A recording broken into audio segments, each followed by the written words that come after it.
not, but okay. Uh, some of the people who became much better known, they used to come to ISI to teach. Ashok Lahiri and Kaushik Basu. They were very young teachers at that time. I'm talking about late 70s, early 80s. So, uh, for Hyderabad, it is very nice when we have visitors here because we don't have visitors all that often here. Uh, they have to come specially here. Unlike Delhi, there are many people passing by and you can get benefit of that. So it is indeed a very good thing to have you here. Uh, I also noticed, naturally, I was curious to know a little more that she is super master here, having many masters programs. So I'm sure the students will get benefit of the variety of knowledge that you have acquired over this. And it is a very, very exciting field. Of course, artificial intelligence term may have come very long ago. Personally, I feel that machines can't have intelligence. Conceptually, it is not possible. So, like we have pseudo random numbers, it would have been better to call it pseudo intelligence.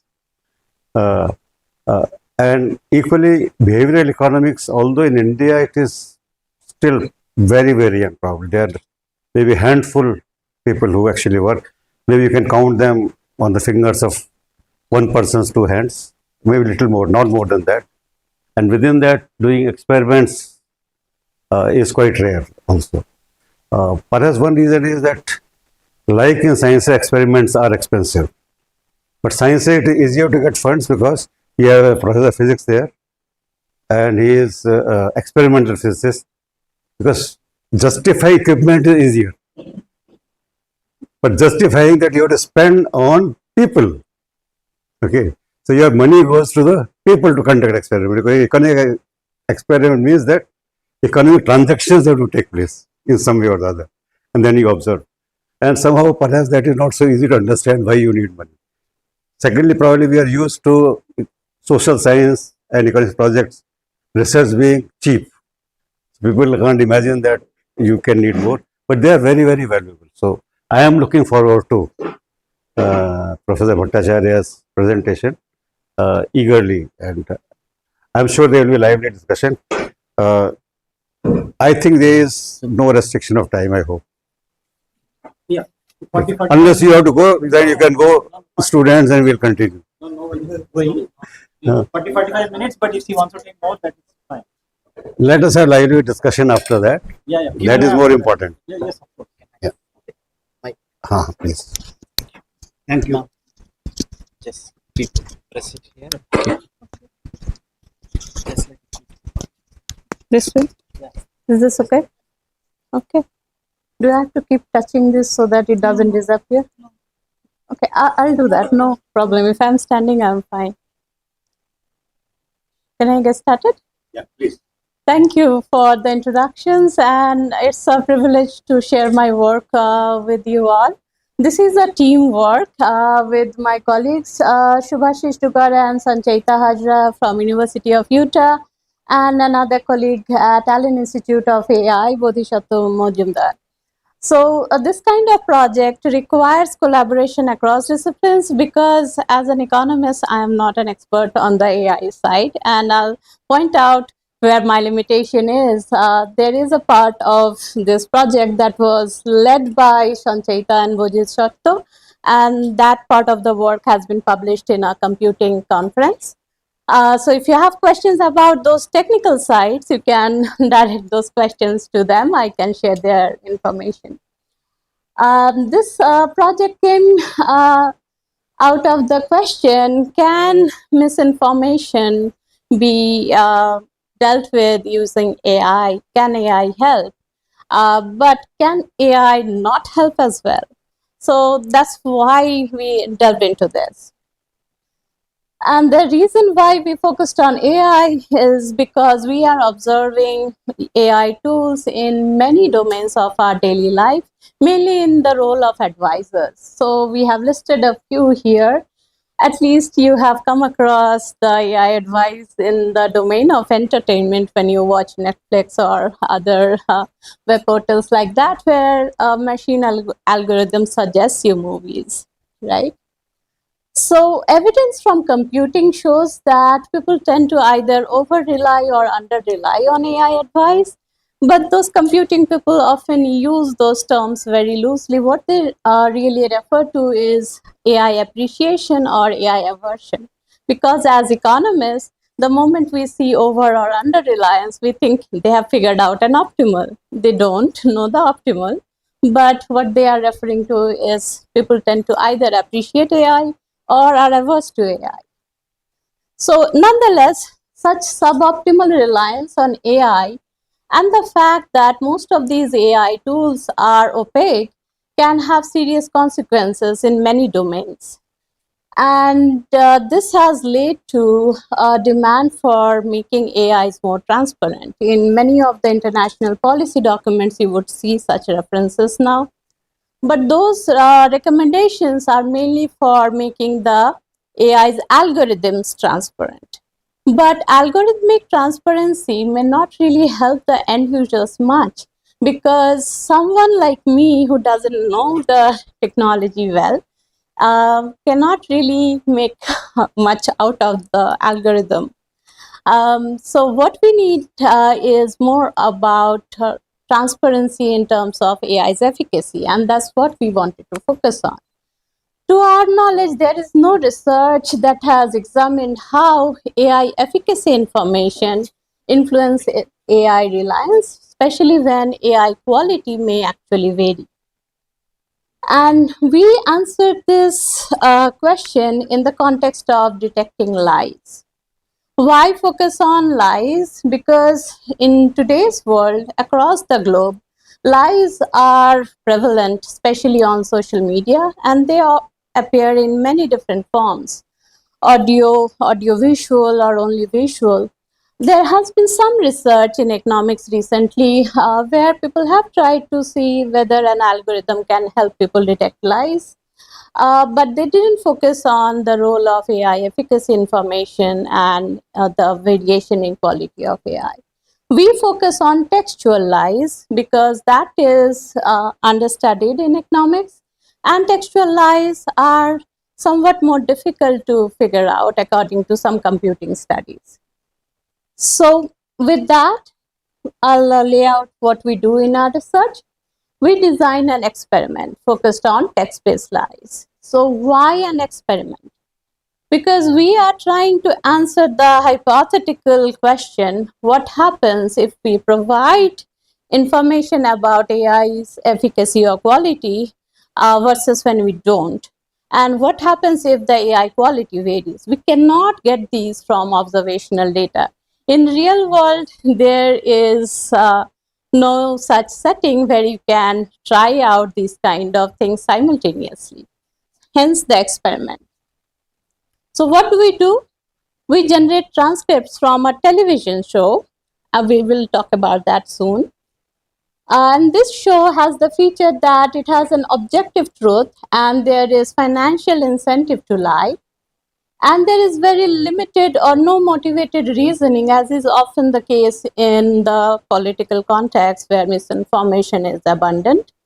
And when people have motivated reasoning for believing or not believing lies, then it becomes all the more complex. So we want a very simple setting that is devoid of such motivated reasoning.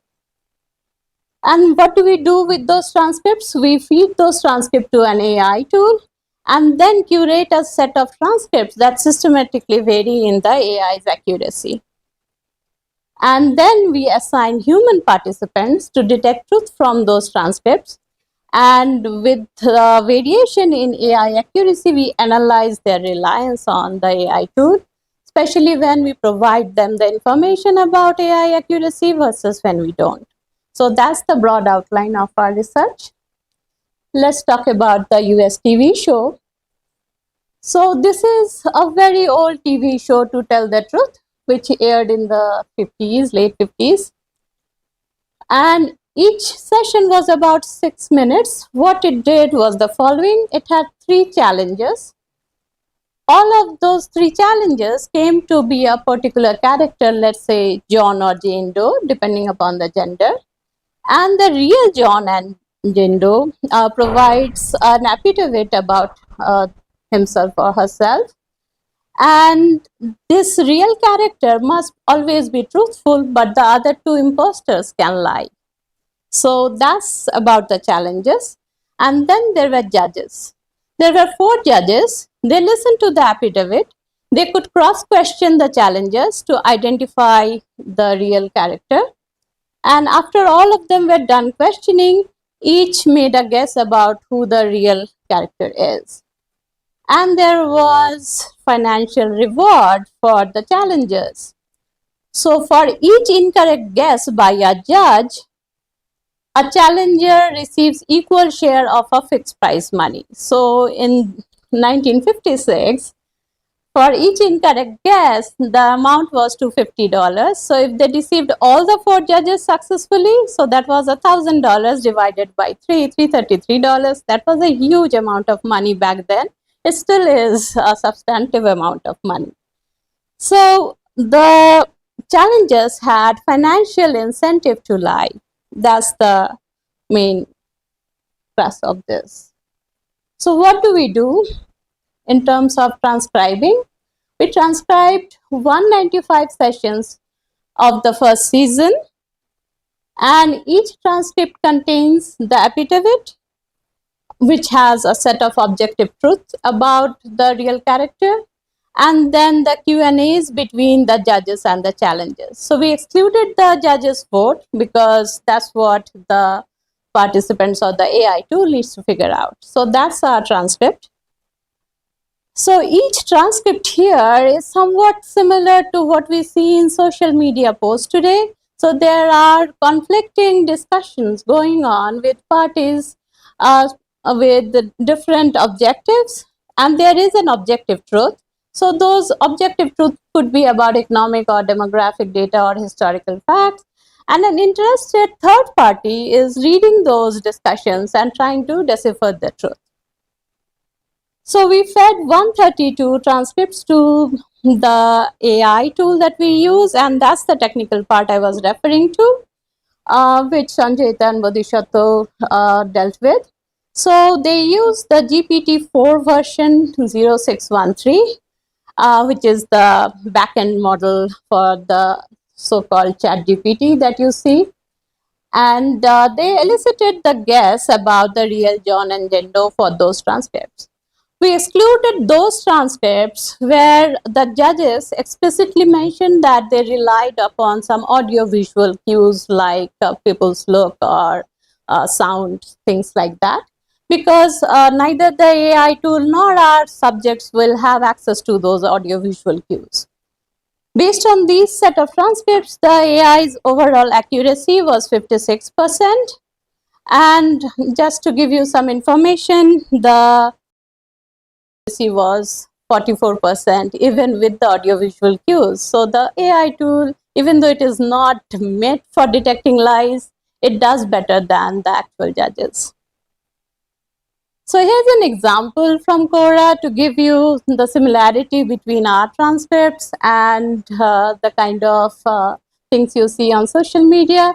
There is an objective truth here, but some people try to decipher the truth based on the discussion. This is part of discussion, not the whole thread.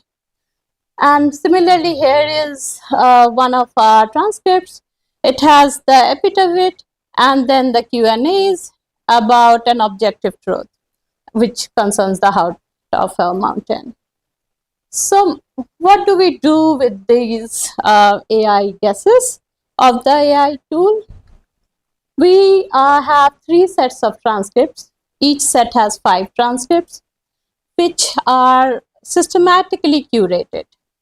So we use a random draw without replacement from 2 pools of transcripts. So one set was where the AI got the answers right, another set where the AI got it incorrect.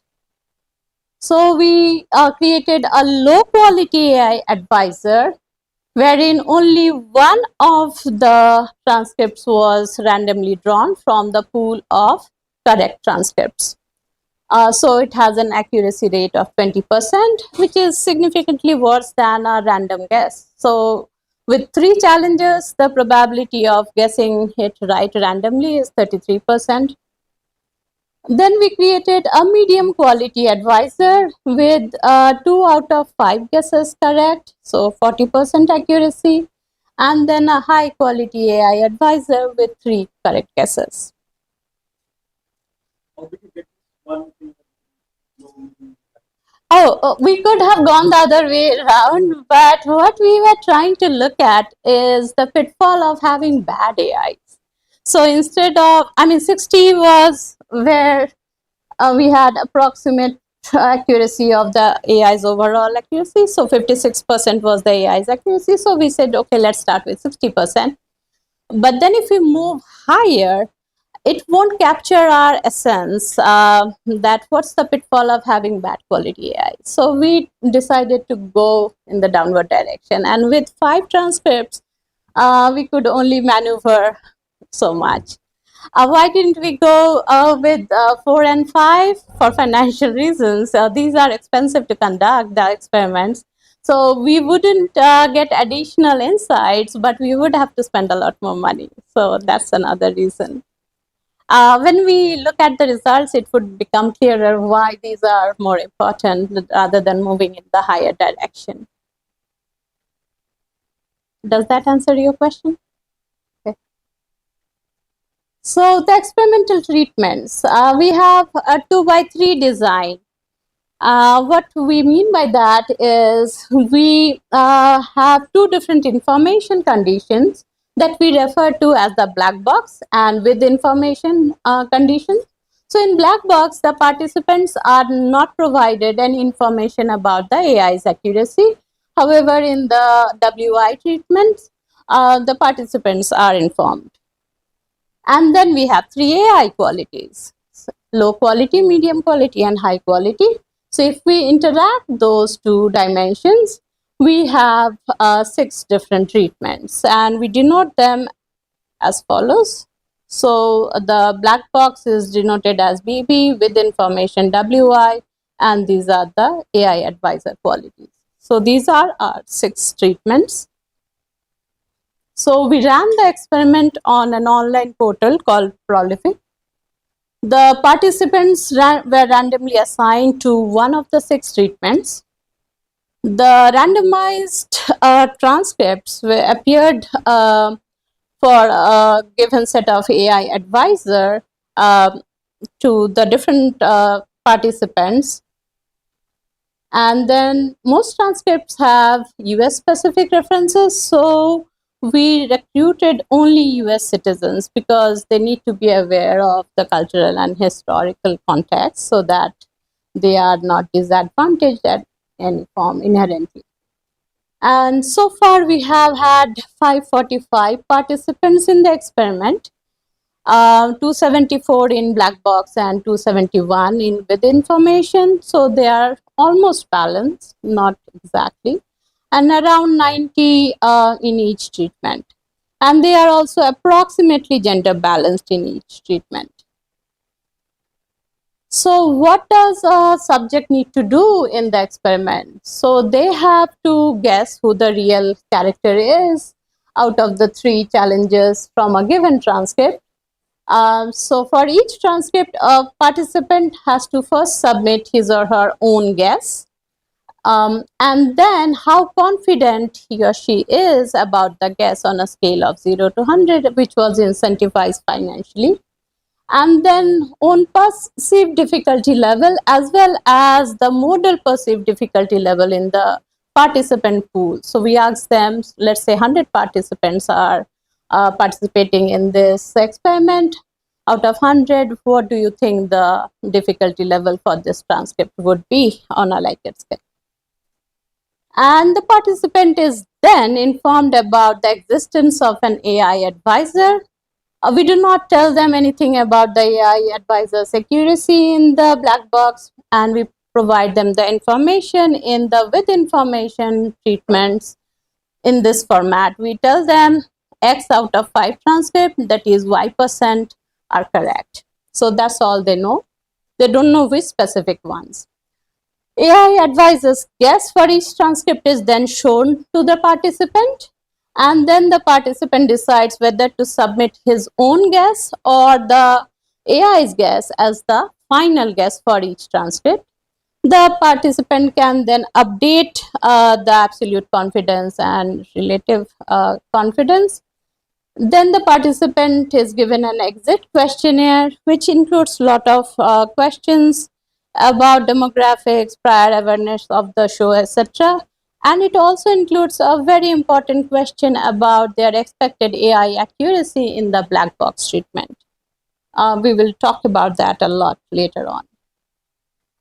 So there was monetary incentive, and in the interest of time, I'm not going through the details. On average, a subject earned about $9 to $10 for participating in the experiment. So there is a behavioral model that we developed to explain why the information provision may matter. But again, in the interest of time, I'm skipping that. I'll focus on the results, and I will refer to the intuition behind the behavioral model while discussing the results. If you are interested, we can look at the model later on afterwards. So let's look at the results. So this is the summary of the participants' initial accuracy. So when they submitted their own guess, just on their own, without being informed about existence of any AI. So the initial accuracy rate overall in the experiment is 35%, so which is significantly higher than chance. And the accuracy rate in black box and with information are statistically equivalent. If we classify the initial accuracy by AI advisor quality, low, medium, and high, we find the following. The accuracy rate is 28% in LQ, so it is significantly lower than chance. However, in MQ and HQ, the accuracy rates are significantly higher than chance. So this tends to be more difficult than the other two sets of transcripts. Because these two are heavier, so almost balanced number of observations. So the 35% is based on all three. So since these two are higher than 33%, they get more weight. Than 35% is fine, but how would it be statistically significant? Oh, because each subject is making 5 different guesses, so the sample size is quite large. Yeah.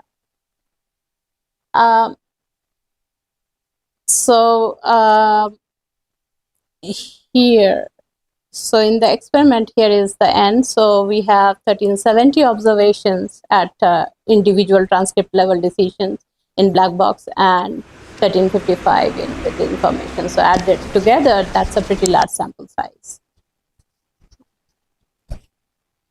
Okay, so do I need to respond to you? Okay. If we look at the initial accuracy rate within each information condition, we find the following. Within each information condition, the initial accuracy rate is at least weakly lower than 30%, 33% in LQ, but it is higher than 33% in LQ and MQ. So it holds true in the disaggregated level, and these are the statistical test results reported here.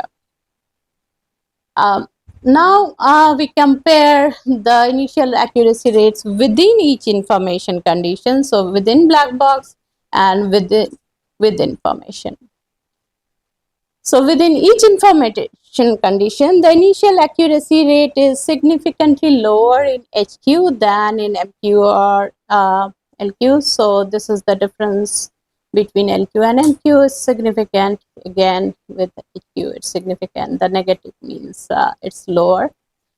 And it is equivalent between MQ and HQ within each information condition.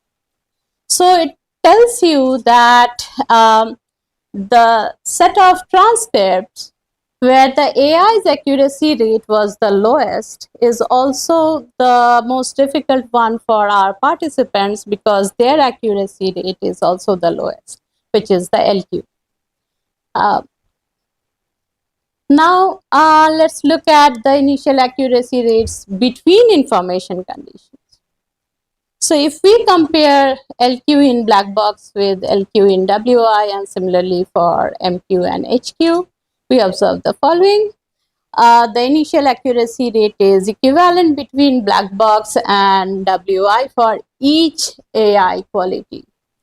And the results are shown here. There is no significant difference. What it tells us is that the subject's innate ability to detect truth did not differ between the information conditions. So we truly randomly assigned them to different treatments, and on average, they were not different whether they were assigned to the black box or the with information setting for a given AI set or AI quality. So it tells us if we observe any variance in the participants' reliance between the information conditions, that has to be due to the AI advisor quality information, not because of their inherent ability. Okay, so that's what experiments allow us to do, to give us clean results about the effect of our treatment. Our treatment is basically providing information about AI advisor quality. So now let's turn to the subject's behavior in terms of AI reliance, and we call that a switch rate. A subject could choose between their own guess or the AI's guess when they submitted the final guess. So if they decided to go with the AI's guess, we call it a switch. So that's a binary decision. So we see that overall there was 21% switch in the experiment, and the switch rates were higher in the black box than in the with information. If we look at the switch rates within each information condition, we find the following. In black box, switch rates are equivalent across the 3 AI advisor qualities. And that's expected because our hypothesis was based on the rationale that when subjects are not given any information, they make their decision to switch based on their expectation about how good the AI tool would be and how good they think they themselves are. So given that a subject's own confidence or own probability of getting a transcript right is fixed, a subject's perception about AI quality would influence the decision. Since none of these differed in terms of that information, so there is no difference in switching. And that's what our behavioral model captured. In the with information setting, the switch rate is higher for HQ than for LQ or MQ, which is expected again from the perspective that when you actually provide the information about AI quality, people will update their beliefs and then make a switching decision accordingly. If we look at the switch rates between information conditions, we see that switch rates are significantly lower in the with information condition than in the black box for LQ as well as for MQ. So there is a decline. However, in case of HQ, they remain statistically equivalent. And we need to explain that. We will delve into that question, what explains people switches? So before getting into the treatments, let's look at some regression results.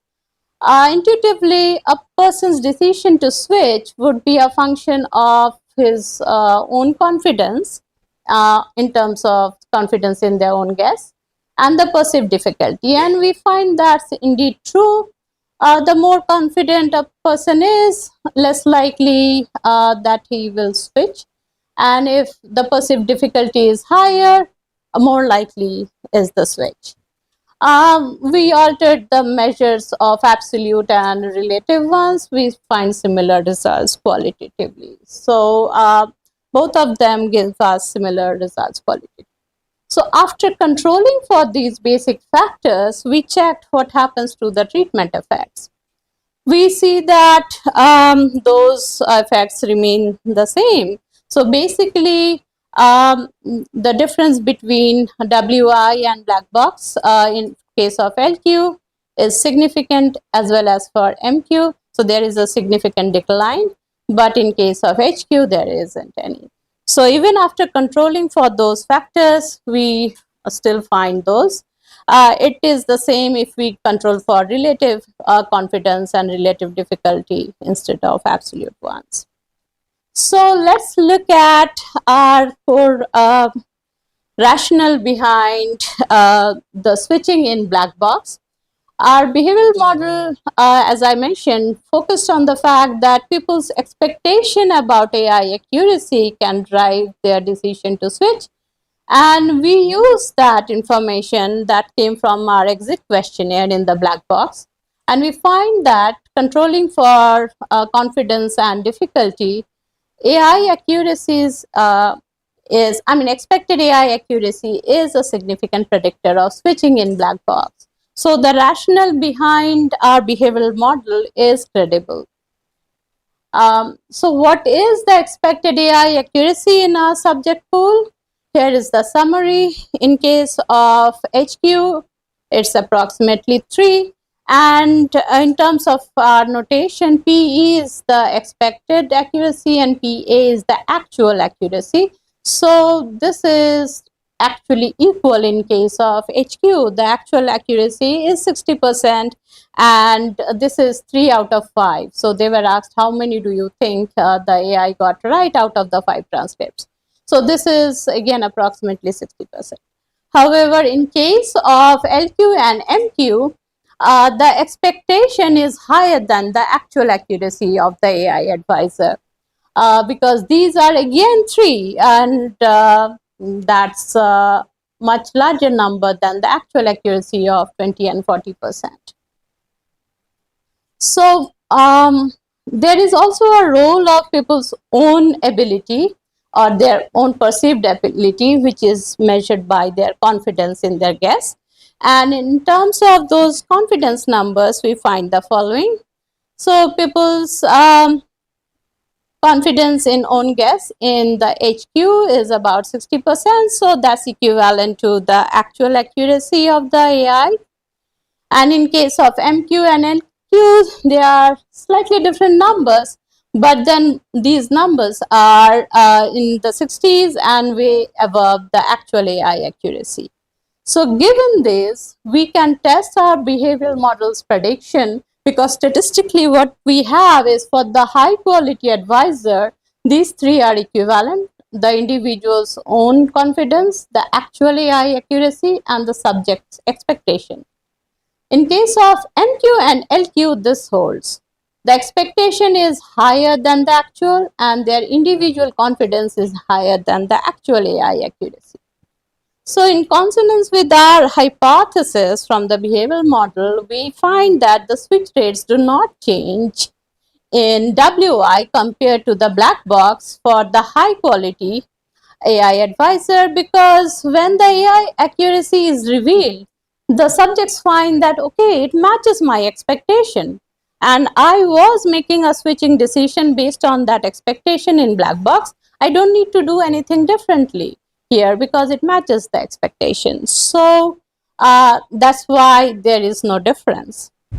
In the other setting where the expectation exceeds the actual accuracy and the own confidence exceeds the actual accuracy, the switch rate declines when the subjects are given the information about AI accuracy.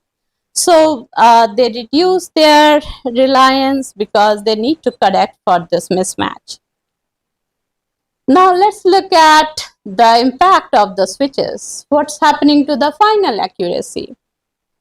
The final accuracy increases significantly with the increase in AI advisor quality within each information condition. So it goes up here. So the lighter ones are the final, the darker ones are the initial.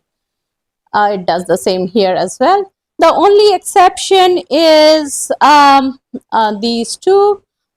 These are statistically equivalent. So if we compare the between information conditions, then we see that the accuracy is equivalent between BBHQ and WIHQ. However, there is a difference in case of MQ, but again, this is equivalent between LQ, WI and LQ black box.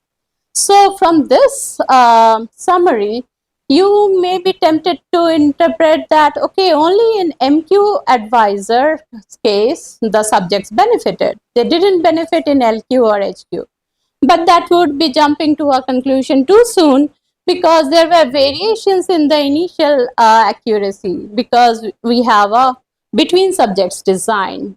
Different participants participated in each. So we need to compare the initial and the final accuracy and the difference between them. So if we look at LQ, you see a decline in final accuracy relative to the initial in black box. This disappears. These are rounded off, so they look identical in numbers. If you look at MQ, there is a decline here again in the black box, which goes away in the with information. And in case of HQ, there is an increase in both information conditions. So actually, you see a very different result for HQ, but different ones for LQ and MQ. So let's look at them in terms of,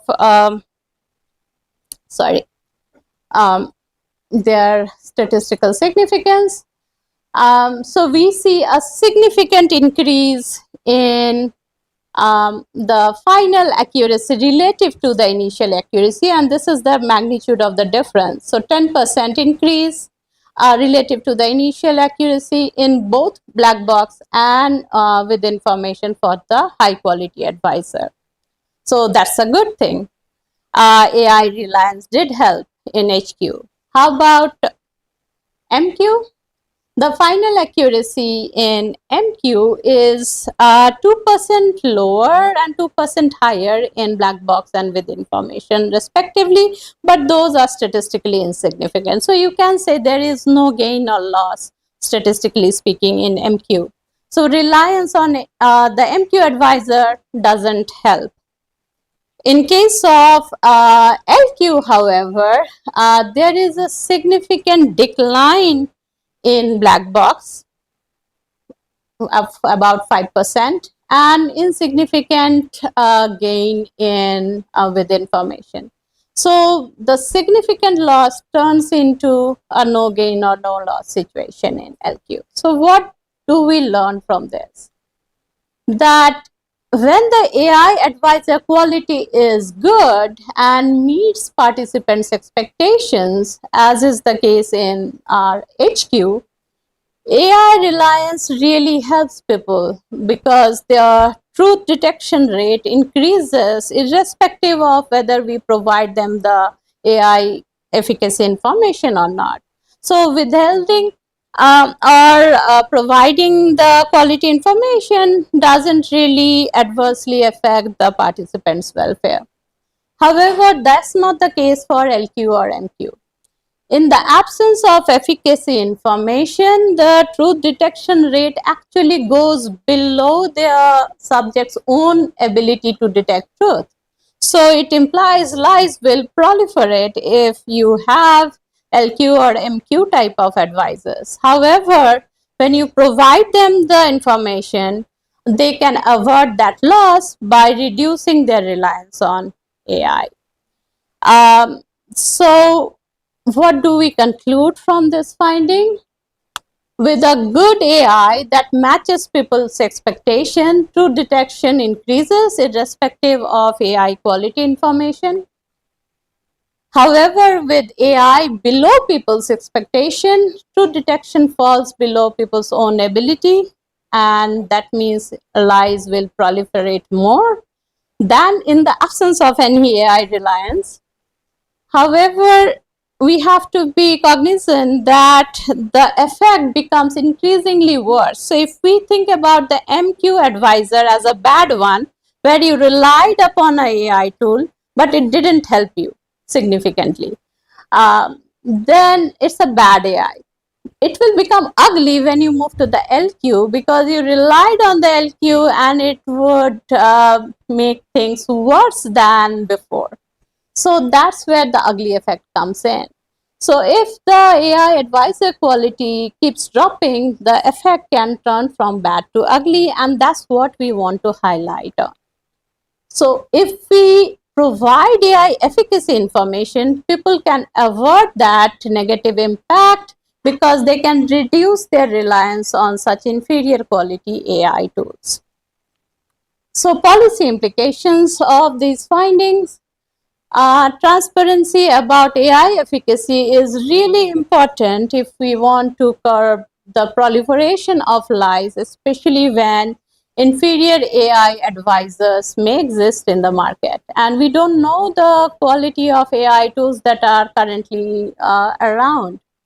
So it's really important.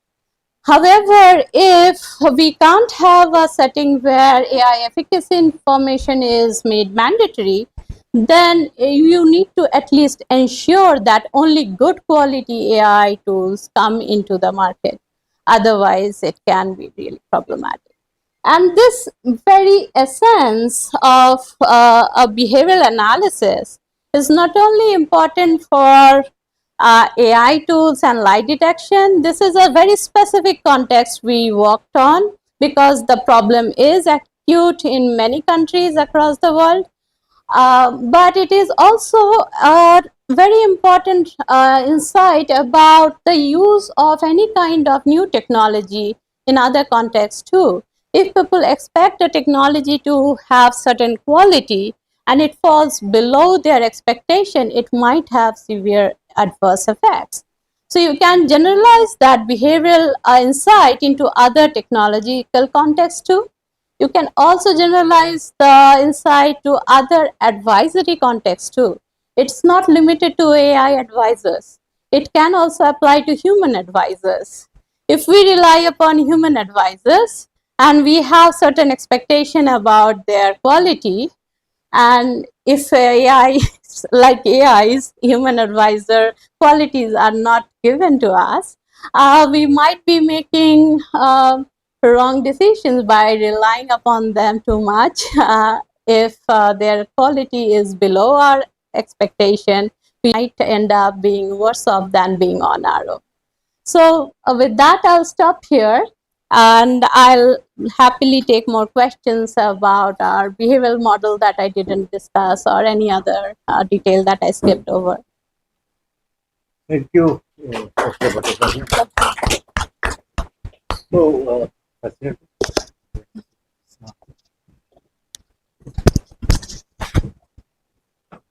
I think that you are generating some work for your colleagues in Allen Institute of AI because there is scope for the quality markers for AI.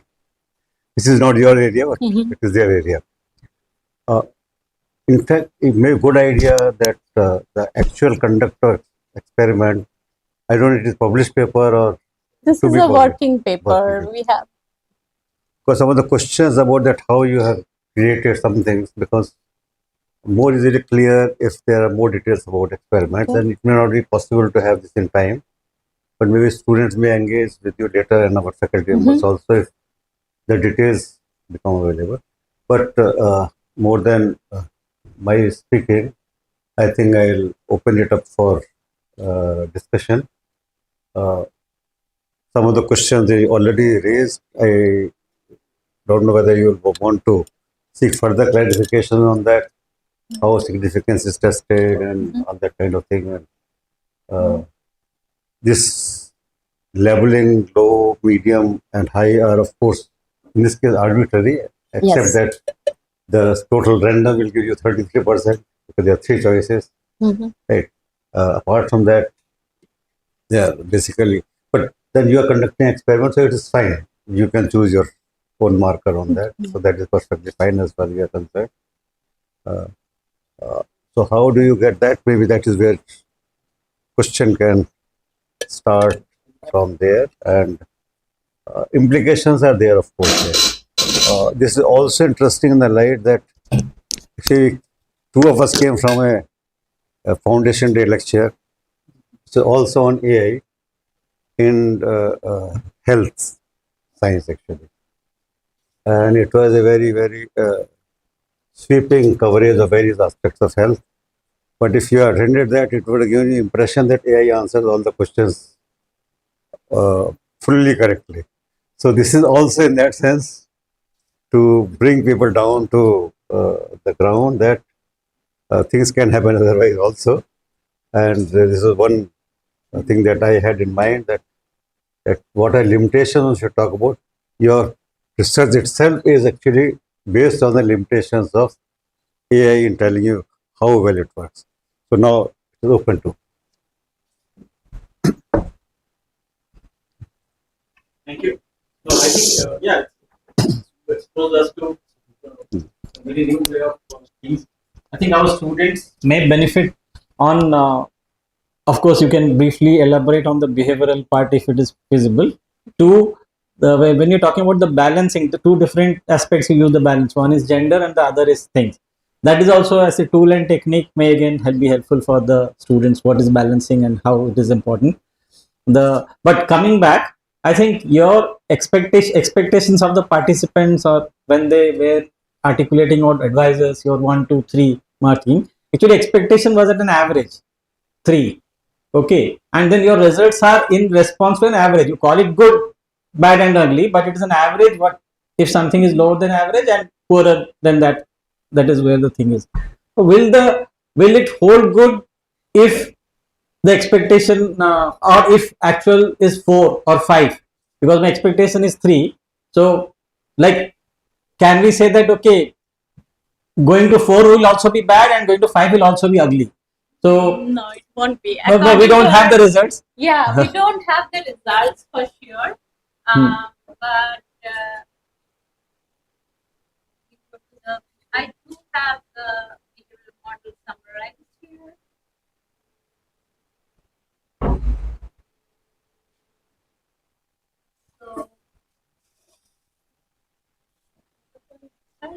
So we do have the hypothesis for. Sorry, I'm going to go backwards. I have the summary of the hypothesis. Venisha? Okay. So what we discussed today was this setting where the if you can read. Oh, I need to put that back on. Okay. So if you look at the hypothesis, I can walk you through the intuition based on the previous slides. We had 3 different sets of hypotheses. We had data only for 2 of them because of the way the expectations turned out to be. So we have the situation where expectation is above the actual and the confidence is above the actual AI accuracy. So we tested this hypothesis and we also could test this hypothesis. There was another set of hypotheses where, as you are saying, the expectation was below the actual. So if what happened if the expectation was 3 and the actual AI accuracies were 4 or 5? We do have hypotheses for those and those won't be bad. Because what we find here is that individual switching decision will change weekly or strictly preferring switch or no switch, and the resulting impact would at least weekly increase the payoff in the with information. So it won't be a bad effect. So had we gone through the behavioral model, we would see if you make the AI better, it doesn't pose any risk. But your Bayesian way of coming to a conclusion may not fit into your behavioral. I am not sure what you Because meant by whatever you are saying, PE, PI, because at the end of the day, your data, your evidence stops with 3. I mean, yes. I mean, in terms of our data, this is what our subjects in this context about this specific game or transcripts thought it would be. So, if any given context has a population whose average expectation is PE, and you provide them AI tools that exceed their expectation, this is what we expect from our behavioral model. So what we have is a very simple behavioral model actually. So let me just quickly walk you through that. So what we do is this. So people form an expectation about what would their payoff be like. So if P is the probability of getting the guess right, they get some utility from the reward X and some utility from reward Y, which is the failure payoff. And without loss of generality, we label them as 1 and 0. So your expected utility is basically P, just for simplification. So when someone is making a random guess, that P is 1/3. So that's our first hypothesis. A random guesser would have a probability of 1/3. Then we talk about what happens if someone can rely upon an AI advisor, where the actual probability of the AI advisor is PA, and in black box they don't know the PA, and with information they know the PA. So in the black box setting, their utility from switching is based on their expectation about the AI's efficacy, and from not switching, it's their own probability of getting it right. So they would just compare these and make a decision whether to switch or not. So that's the condition, and they will be indifferent if those happen to be equal. And based on that, we have just these simple comparisons. What's the expected utility based on PA?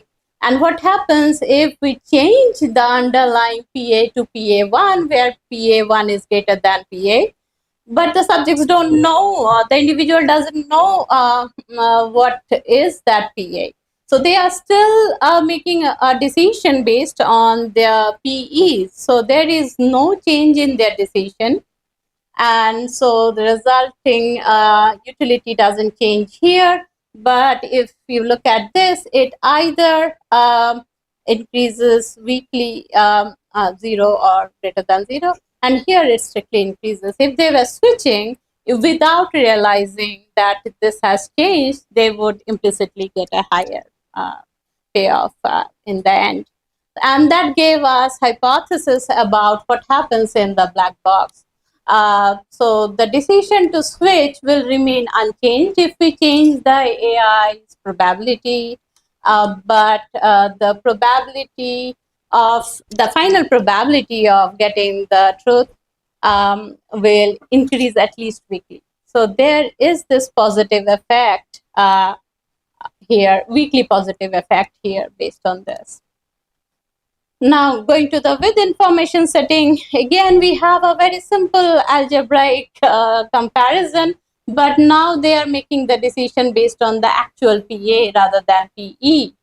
And so again, we have a decision to switch if this exceeds the PI, not switch if this is below PI, and indifferent if it is equal. And if you now look at all the possible cases, you have the resulting impact, which is either no effect in the expected utility or strictly greater than. So that gave us hypothesis about the with information setting if you change the AI quality. So we have these hypotheses. And lastly, we compare the black box and the with information. So in the black box, you are making a decision conditional upon PE. In with information, you are making a decision conditional upon PA. And if you look at the expected utility in these two cases and compare them, you either see no change or here at least a weak increase, again here a weak increase. And those are the three different settings that we summarize in the end. Those three, if you look at this end, these have a specific attribute. Here, the PE is always lower than PA. Here, PE is always above PA. Here, they are either PA and, PE or PI are both greater or equal. So that's what we have summarized in language over here. So a very simple exercise in terms of expected utility can give you these. And if we had increased the actual AI advisor quality to 4 and 5 in terms of their accuracy, we don't anticipate any negative effect as a result. And as intuitive, but we also operate with the limited budget. So that's also true wherever you are in social sciences. Funding isn't easy to come by. We operate under very limited funding, and that to internal funding. Very few institutes, even Allen Institute, would lend us their people to work with us, collaborate with us, but they haven't funded our research. Our university did fund our research, but we have limited funding. So what can we do the most within our limited funding? We want to provide insight about where the risks are. If things are better, if you provide us better AI tools, better quality AI tools, it's going to be great. We would love to show that. Give us more money, we would show that. A couple of comments. One is that in what we have several normalizations. Yeah. My own feeling is that when you normalize, you have to be extremely careful because you are making things either 0 or 1. Oh, those were payoffs, not the probabilities. Yes, so Yeah. they have, like for example, probability becomes the expected payoff. Yes, Right. so the money, yeah, so it would be a fixed So, money so that they payoff- were earning. So payoff yeah, becomes, utility of that becomes 0. so if they so it mimicked our setting, because if a subject didn't get it right, yeah, I get your point. Yeah. Very careful whenever Yes, one is if you are normalizing. generalizing it to a different setting, yeah, you should be very careful. I agree. That is one comment. For- Let's just go into yeah. that again. That one. Yeah, thank you. And I want to Unless I go highlight through that. model, it's difficult to say whether things will hold about the conclusions based on. Yes, and I want to highlight one Second thing. comment is also about you might have that the background of the participants. I think you mentioned about gender, but various other features. That component has not come in the presentation. Yes, and the reason is that we didn't find significant effects, so I didn't extend it further.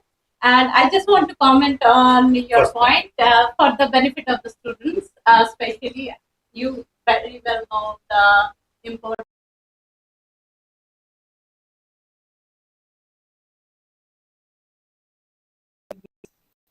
I mean, there's some, I believe like you choose 3, most of the time will be like from the stage, even optional quantities, most people will choose the right side of this. So I want to know how does it affect the underlying human psychology.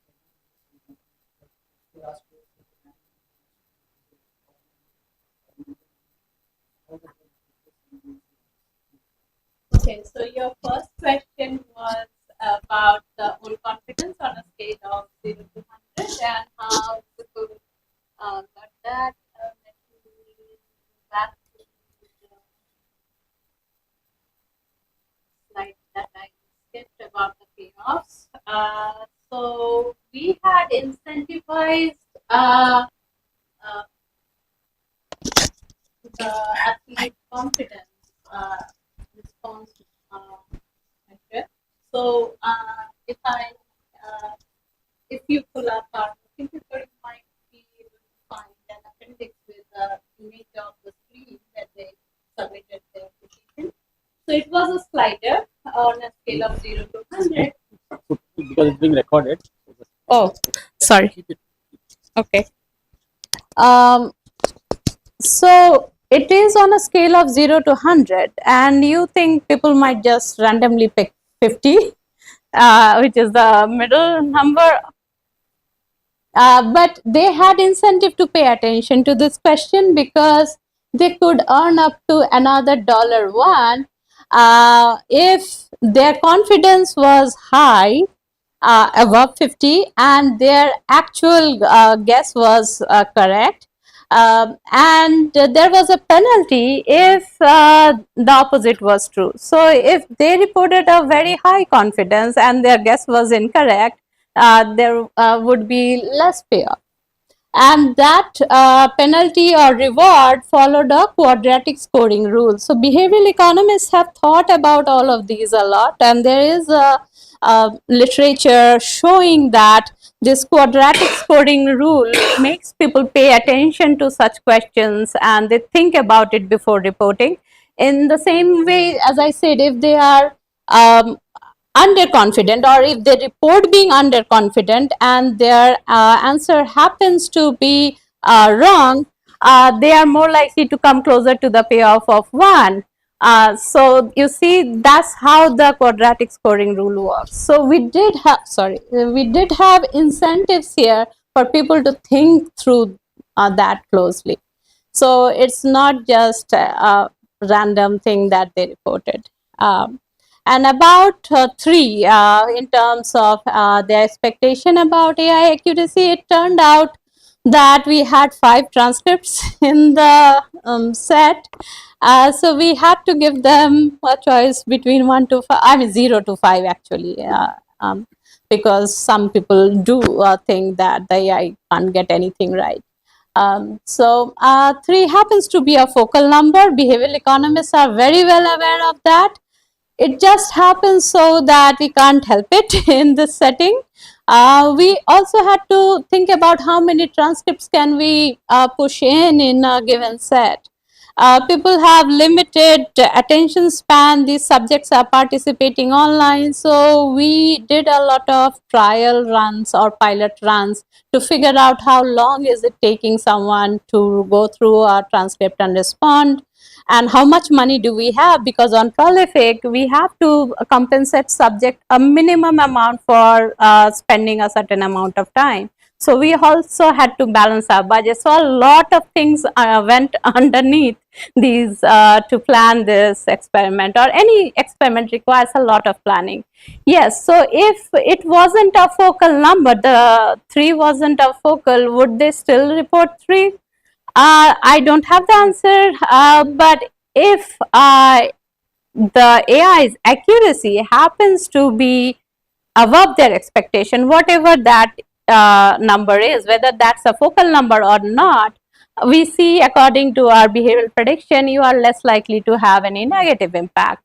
And if the expectation happens to be larger than the actual AI accuracy, that's where the problem is. So we are not concerned about the focality of the expectations so much. What we are trying to figure out is whether that is above the actual accuracy or not. But in other settings where you are trying to figure out, let's say, what people think about AI working in the health sector, and you are really going to use it to save people's life, you have to be much more careful. Here, we are just trying to highlight a generic thing, what happens if the expectation is above or below. So whether we are identifying the expectation as 3 because it happens to be a focal number is not a huge concern here. Does that answer your question?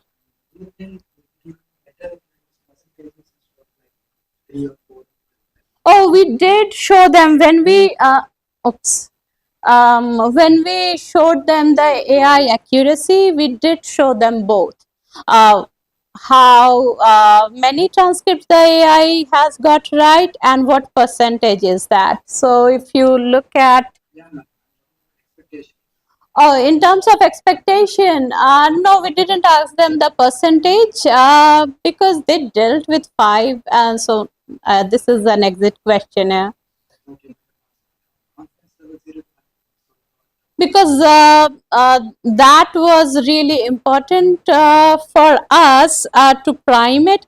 We didn't prime the expectation in the main thing, because sometimes what we often face as experimental economists is an experimental demand effect. If we prime the expectation by incentivizing it, it might have a different effect. So what you are asking is what we did in a follow-up robustness check. We don't have as many observations, and I don't include that in the presentation. It's there in the working paper. We mentioned that. We did have a different design, slightly different design. Let's see where this is. So instead of having this question here in the exit questionnaire, we pulled it up here before we provided them any information. And we incentivize them financially to report their expectation. We don't find any difference. So in this case, because probability 3 is such a focal one, we didn't find any difference. So we are not really worried whether if this expectation here without financial incentive and coming at the end did matter or not. So we do have that robustness check in the working paper.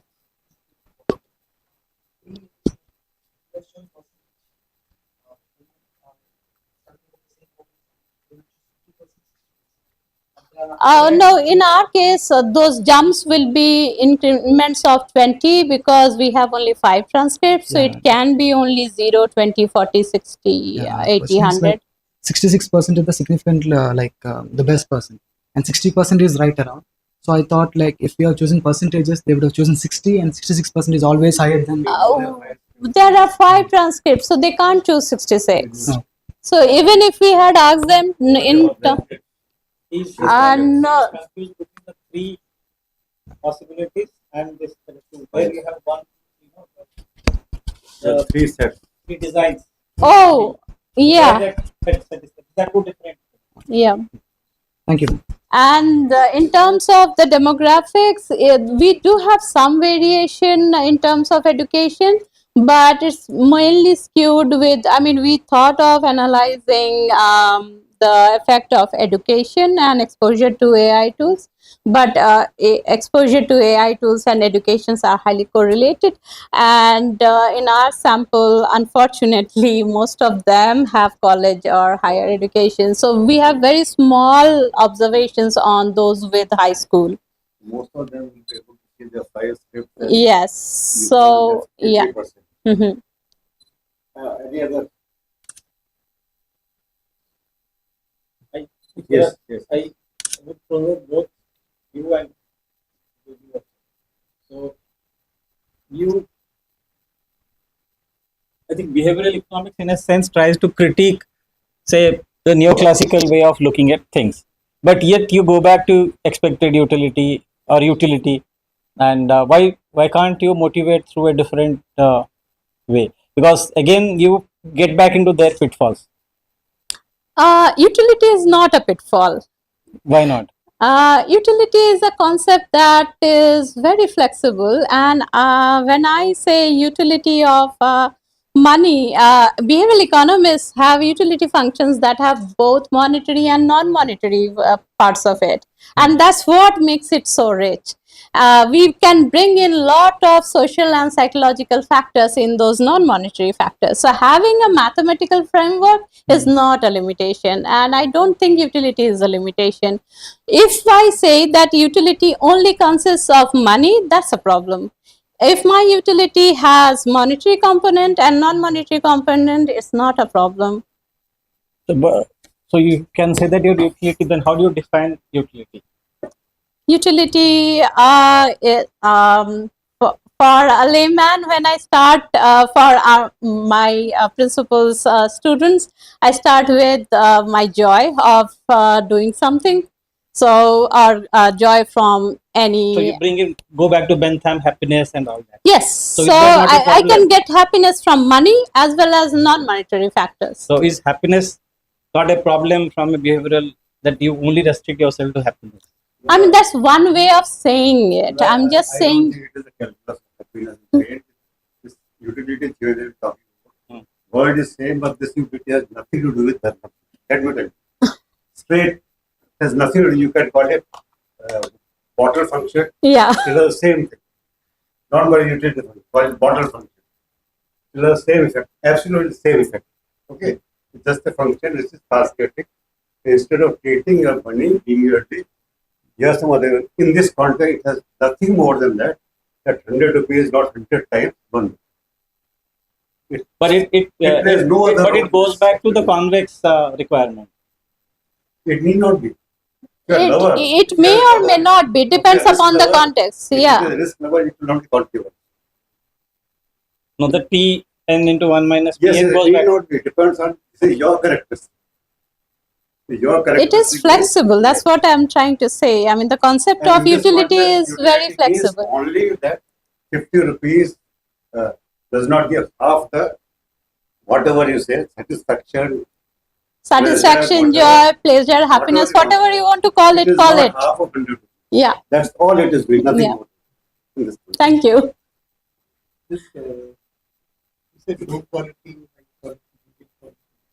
Yeah, those are just Accuracy. labels. Accuracy, Yeah, yeah. accuracy. So maybe there are two ways. One is algorithm, and the other is how large is the data set on Okay, which they were so trained. let's. So the same algorithm can get better if it is trained on more and more data. Yes, I understand that. So what the label refers to what?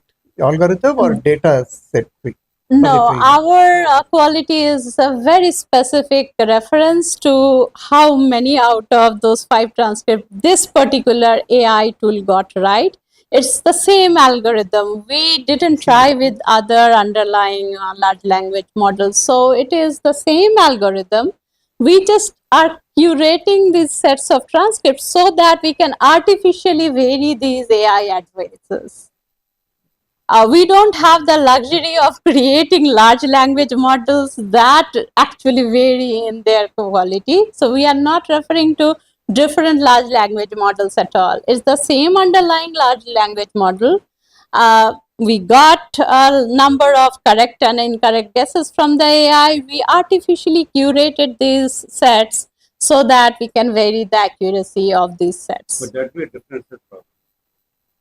You're asking only a difference as problem. You are saying AI is out in the world, how people's behavior relates to the Yeah, existing so world. we don't have that How the real AI world.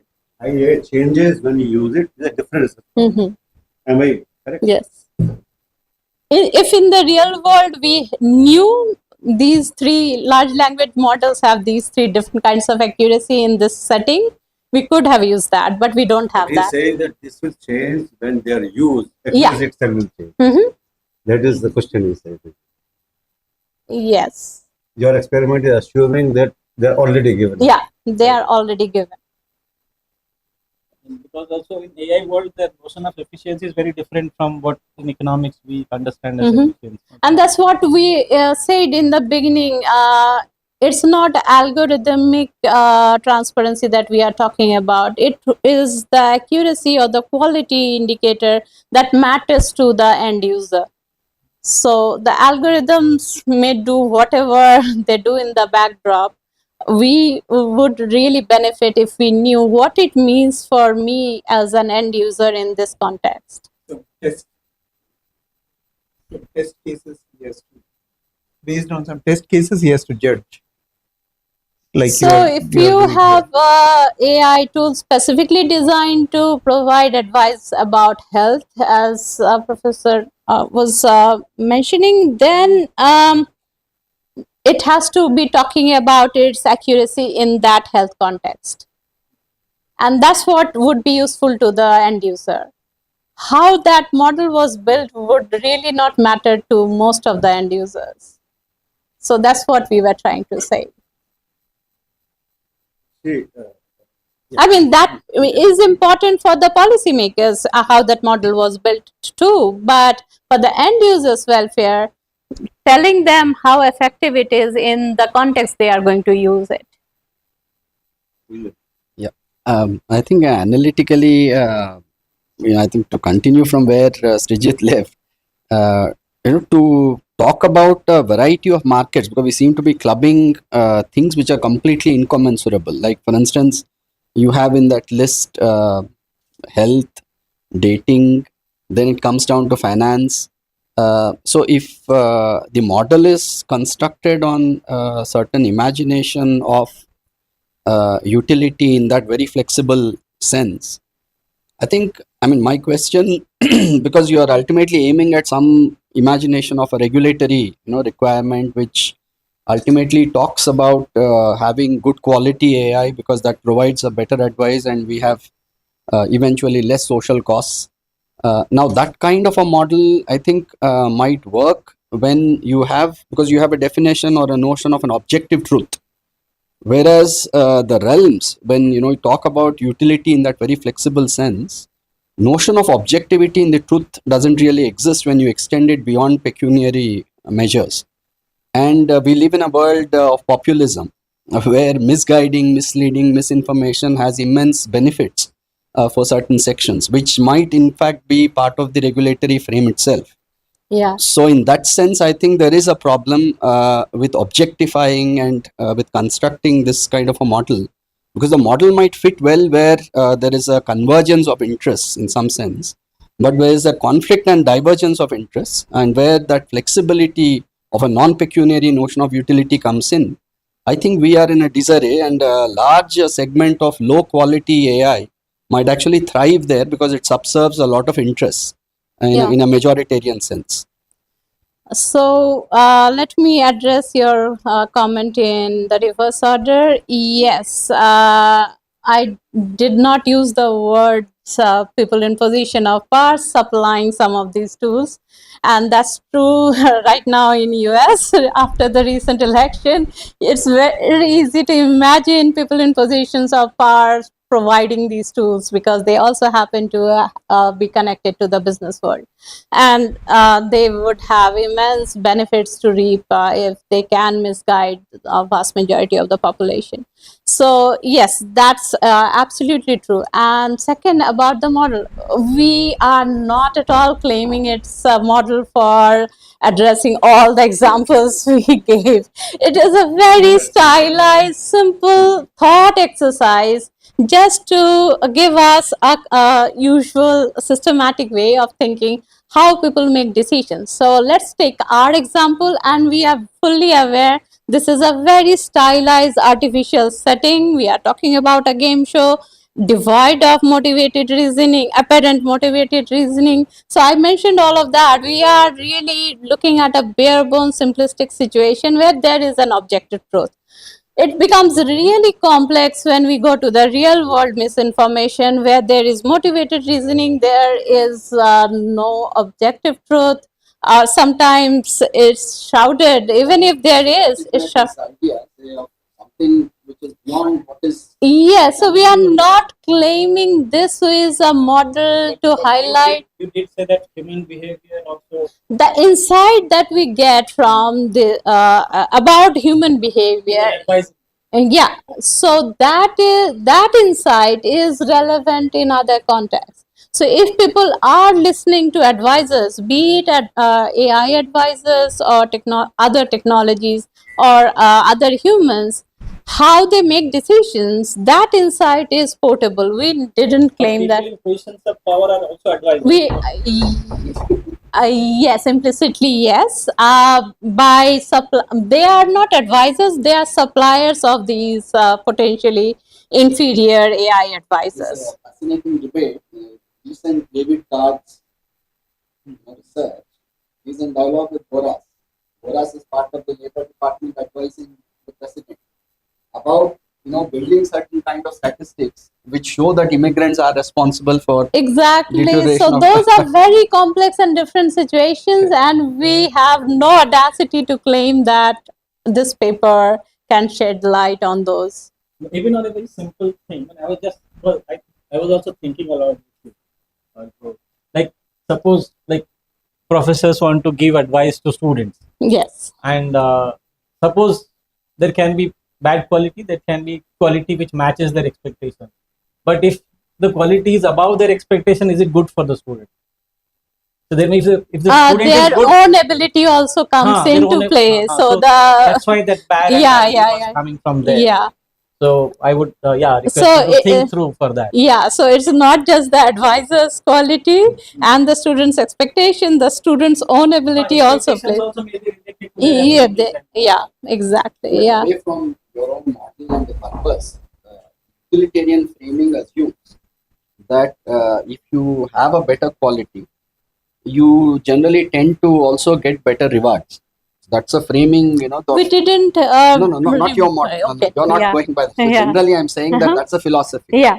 So therefore, the idea, I mean, what scholars like Foucault talk about, there's a certain kind of a status effect that if somebody is holding a very important position, the quantum of so-called quality value associated is also very high.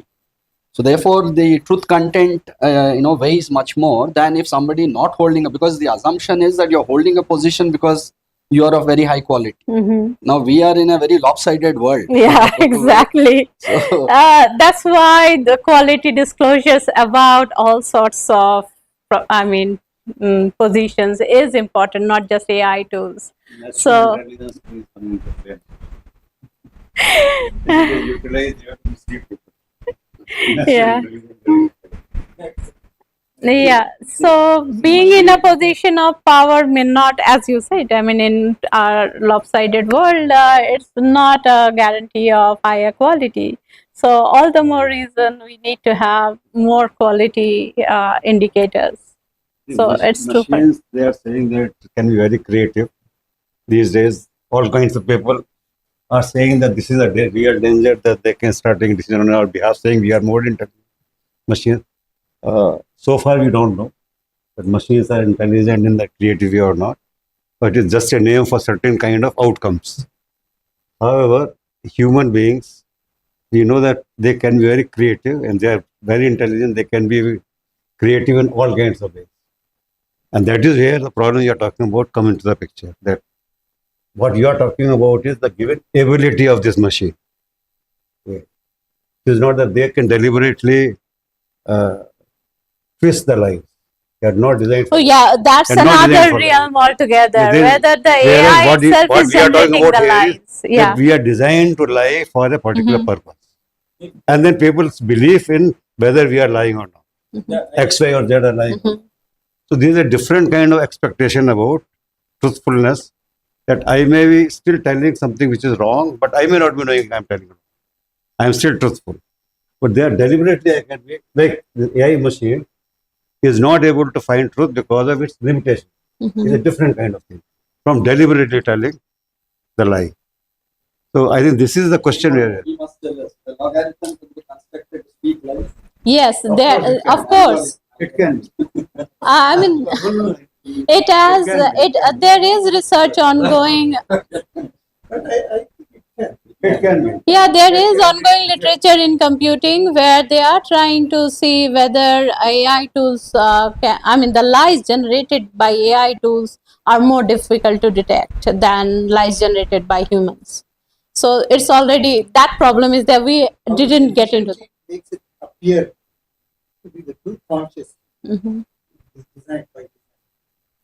And humans do it. He said our AI can never replace natural intelligence.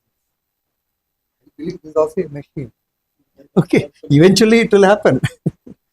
As we understand better, it will get more and more complex. Eventually, very dangerous. Any building can be destroyed. I was actually in that same line. I was provoking the chair in that context. That what makes you think that human beings are not machines? Like someone else has designed us, and we can also lie, and we can also have a natural, whatever intelligence you call. It is in the realm of whether I am a part of a dream, somebody else is telling, I don't exist at all. Okay. And I am thinking that I am real in a dream itself. So, how do we know we are not machines? We use this this imagery is also of human beings, that there is a machine. Then we define machine. Sometimes we have intuitive feeling about machine, and sometimes we define what is machine. In his discipline, physics, machine is defined. In engineering, machine is defined that if it does this kind of thing, then it is machine. Otherwise, it is not. Gandhi has used the word machine. After all, this body is machine. So it has limitations. So machine imagery can be used for whether this is machine, brain is machine, but human being is machine. Even Professor Razam cannot answer what drives the brain. If he knows, But how do you know in 100%? I know you cannot answer. I know that your answer. But right now That's what the the emotions ultimate- haven't been ultimately is- replicable, ultimately is right? the- So emotions is what Ultimately, the most dangerous thing you can hold on to anything, because ultimately means today we don't know, tomorrow we don't know. But I am right. Physics, So you can be very dogmatic. So ultimately is the ultimate, because it does for the refuse for being dogmatic. You don't answer the reason. Now, systems Like a reason today is knowledge today. they are horribly simple systems. As it gets more and more complex, it is difficult to be very deterministic. And then we resort to all kinds of probabilistic distribution. That's what quantum mechanics is, for example. Einstein believed that What does it he didn't believe in quantum mechanics. God didn't No, it is make. not true. Huh? It is one- Okay, he may not have said it, like many things are He has attributed said, to. but it doesn't mean, sometimes you say rhetoric. Thank God Marx said, suppose I said, thank God I am not Marxist. Does it mean he believes in God? Okay, This is so the as things rhetoric, get we should more not complex, then we resort to probabilistic, descriptions just because they are more complex. Okay, it is very, it's a suitable, it's a useful description. That's all. So it's maybe that distribution will sharpen more and more as complex systems are understood. If the nature is probabilistic, what is it? However, must sharpen. Yeah, so that was Einstein's objection. So he said in a large system consisting of many particles, or in economic terms, huge number of people, in principle, physics laws, or in your case, some behavioral laws, can predict some behavior at some point in time. So in statistical physics, we just don't know the initial conditions. So we cannot specify. It is too large, and that it is purely a we are not capable of specifying the initial conditions. That is all that leads to a distribution of some parameters, like say velocity of particles, or in this case some behavior of people. So he believed that there is no intrinsic I don't know. there is no intrinsic what do you call it, fuzziness in nature. So But Yeah. we don't know the initial condition. Isn't that an except for the it's not that we don't know, it is too complex for us to handle. That's all. That's why I'm asking. See, body problem. If you had a good enough computer, if you have a trillion particles and you can specify initial conditions, and at any other point, laws of physics are enough to predict. But But can you? I'm asking you. yeah, Body correct. problem is You solved. are right. Even a three-body problem is So I am. virtually difficult It's to not a solve. question of initial problem. Three body problem, you can specify three initial points, location and velocity, and still you can't solve it. That's the problem. No, Mathematically, in- it's not there. In physics, three-body problems cannot be analytically solved, but you can solve it numerically. People do not think it can't be solved, but they haven't got the analytical I know about equations. numerical things. So You it's decide to terminate the program ultimately. anyway. This The is iterative process, all numerical methods are iterative. budget also comes in. The budget also comes in, and then either because of budget or because of accuracy, you say that at this point here is close enough if there is a solution. So we want to have more and more complex computers to be able to solve larger and larger systems. And we also don't have budget. That is a common But complaint. coming to this thing, there is one problem of artificial intelligence, one other problem is natural intelligence with tendency to lie, and that is where incentives come to the picture. That your participants also, whether they lie or not, it depends on how well you have devised your incentives. Right? That is what. And then the game show that began that they're incentivized to lie. Yes. That's right. That's right. Yes. That's right. So, So you didn't use the game show questions. You used your own questions. no, game show question. We use the transcripts, so it's a textual version of its session, so not the video You format. read the people. Because the large language models are working with text now, so maybe in future we will have You will video be wise guy. What is Economics.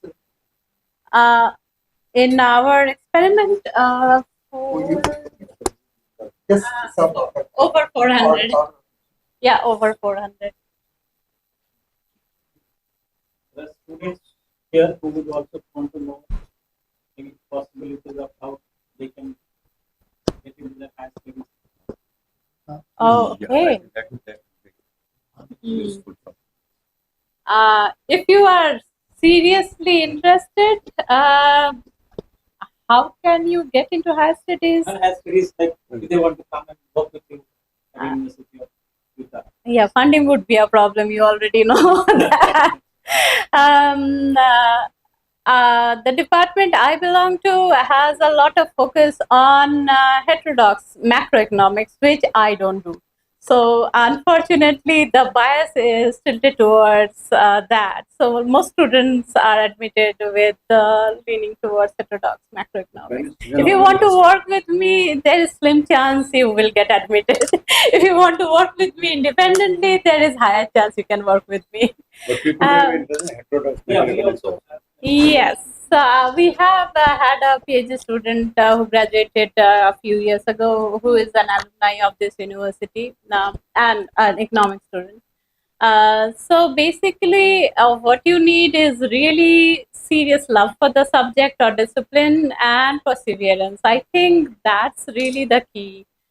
The rest you can acquire in terms of training yourself. Take as many courses you can to hone your mathematical, statistical, econometric skills. Those are always useful.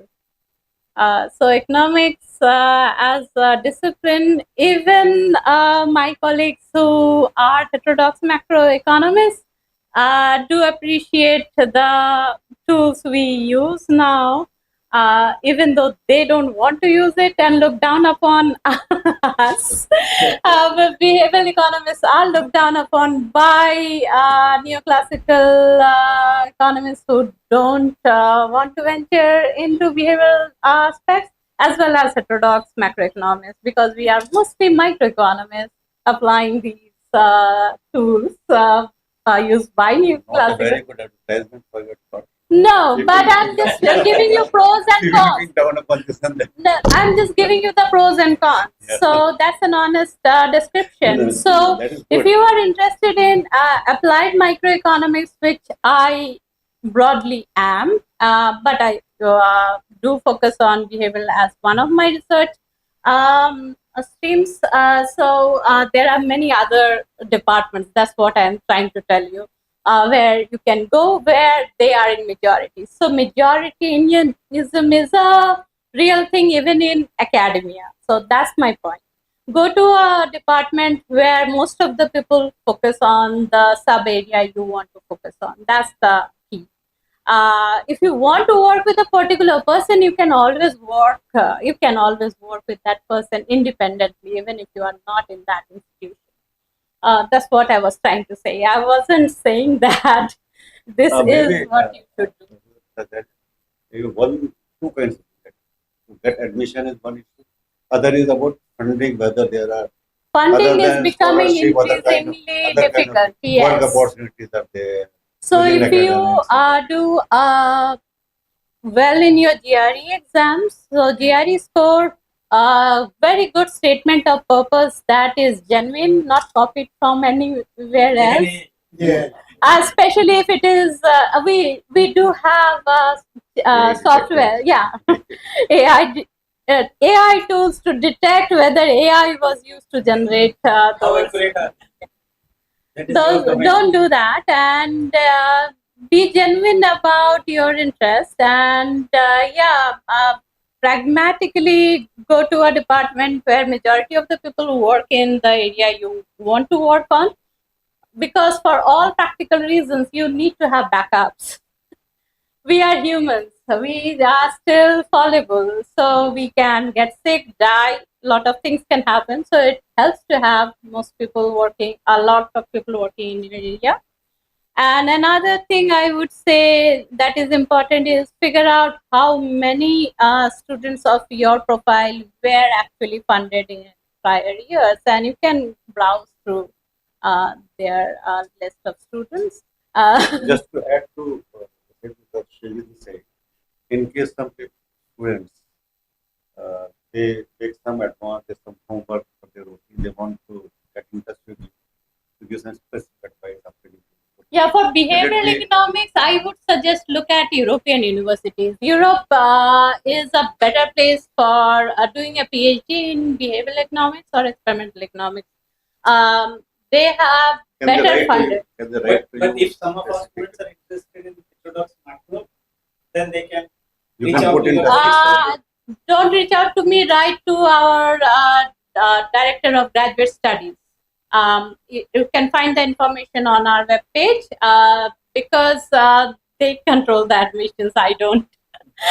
No, advice is helpful. So they Yes, give some I advice. would just say that, yeah, if you are genuinely interested, do a good homework about the department where you apply. People need guidance. Mhm. That's all. high quality guide. High quality.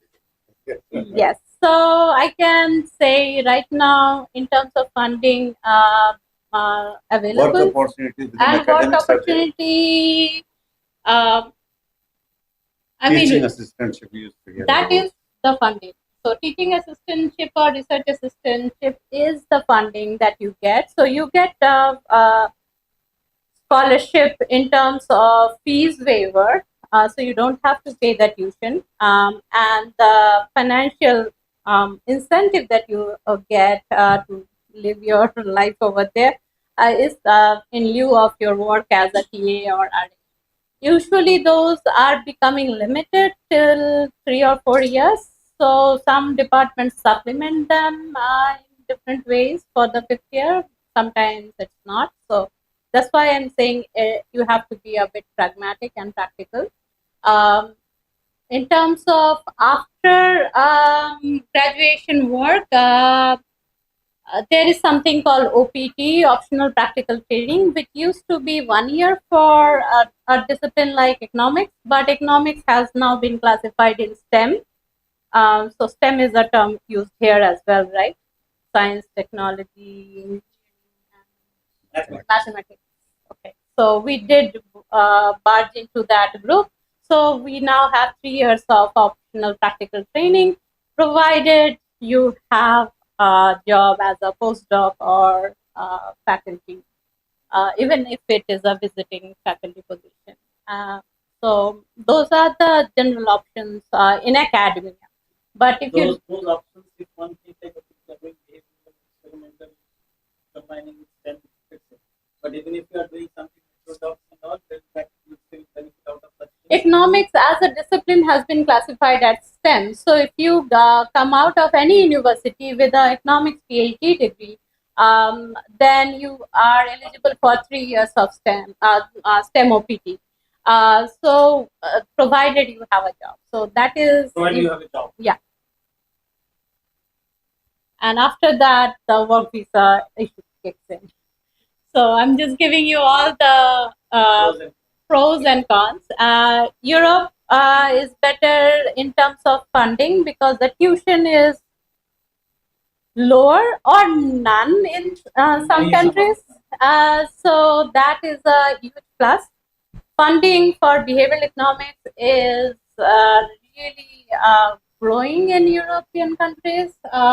lot more work comes out of Europe than US now, even though experimental economics or behavioral economics started in US, but Europe has surpassed US.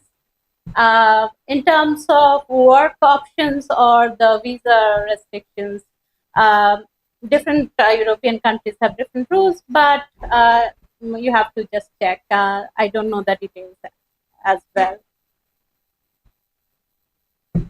But you have to be really passionate about the subject, otherwise you can't. You have any direct direct questions other than what you have asked me to talk about?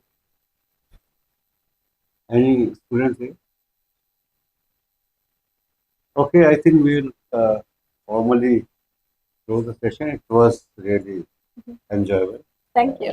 Thank Thank you you. very much. In spite of all the difficulties like calling short notice. Yeah, thank you for dealing with so much of turbulence today and relocating for this seminar. Nice of you. We are happy to have you. Yes, I would be happy to be back.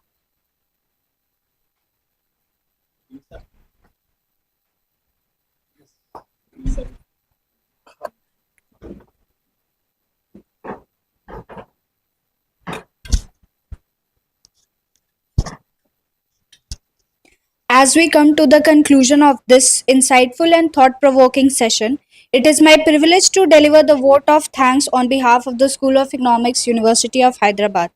First and foremost, I extend my heartfelt gratitude to our distinguished speaker, Professor Hemanti Bhattacharya.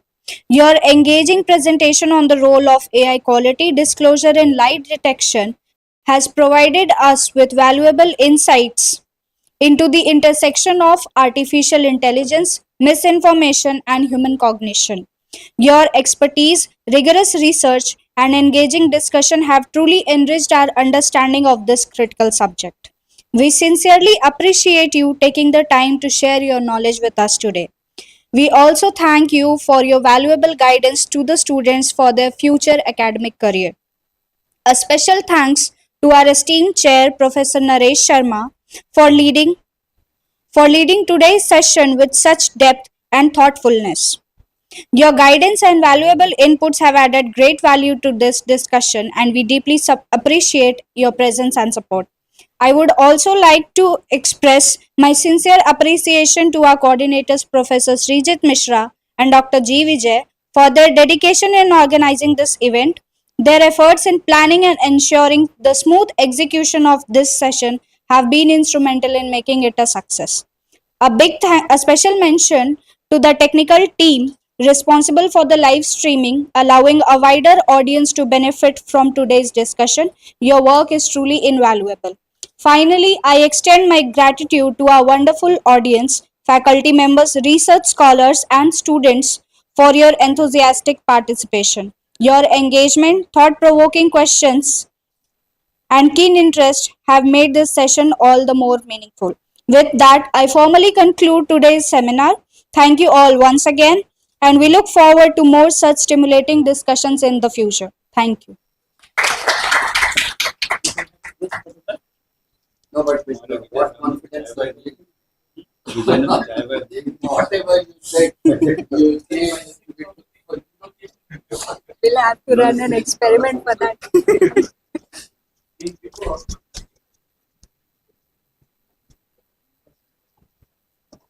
So, can we have a group? Yes, sir.